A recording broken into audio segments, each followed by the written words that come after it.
రాజనగర్ సిరిసిల్ల జిల్లా వేములవాడ భీమేశ్వర ఆలయంలో భక్తుల రద్దీ కొనసాగుతుంది. స్వామివారి దర్శనానికి 8 గంటల సమయం పడుతుంది. భీమేశ్వర ఆలయంలో కోడి మొక్కులు భక్తులు చెల్లించుకుంటున్నారు. సమ్మక్క సారక్క మేడారం వెళ్లే భక్తులు ముందుగా రాజన్నను దర్శించుకోవడం ఆనవాయితీ. దీంతో వేములవాడలో భక్తుల రద్దీ రోజురోజుకి పెరిగిపోతుంది. కిలోమీటర్ మేర క్యూ లైన్లో భక్తులు బారులు తీరారు. భక్తులకు ఎలాంటి ఇబ్బందులు లేకుండా అన్ని ఏర్పాట్లు చేసినట్లుగా ఆలయ ఈవో తెలిపారు.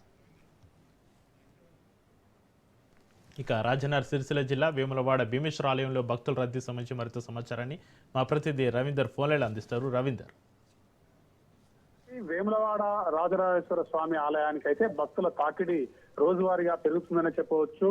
ఇప్పటికే సమ్మక్క సారక్క జాతర ఉన్న నేపథ్యంలో వేములవాడ రాజన్నను ముందుగా దర్శించుకుని కొండగట్లో దర్శనమైన అనంతరం కూడా సమ్మక్క సారక్క జాతరకైతే వెళ్తారు. దాని కోణంలోనే ఇప్పుడు భక్తులు అధిక సంఖ్యలో వస్తున్నారు.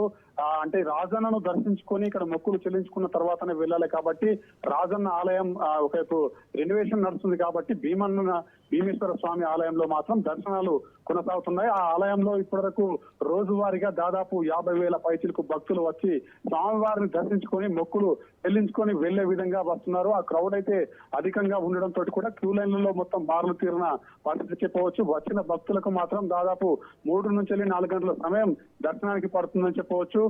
ఈ సమ్మక్క సారక్క జాతర ఉన్న నేపథ్యంలోనే భక్తుల తాకిడైతే అధికంగా వస్తున్నారు. భక్తులు అమ్మవారిని దర్శించుకునే విధంగా వెళ్తారు కాబట్టి ఇక్కడ ముందుగా మొక్కులు చెల్లించుకున్న అనంతరమే ఇక్కడ నుంచి వెళ్ళి కొండగట్టు ఇక్కడ నుంచి వెళ్తారనే చెప్పవచ్చు. అయితే దాని నేపథ్యంలోనే వేములవాడ రాజన్న ఆలయంలో అధిక సంఖ్యలో భక్తులు వస్తున్నారు.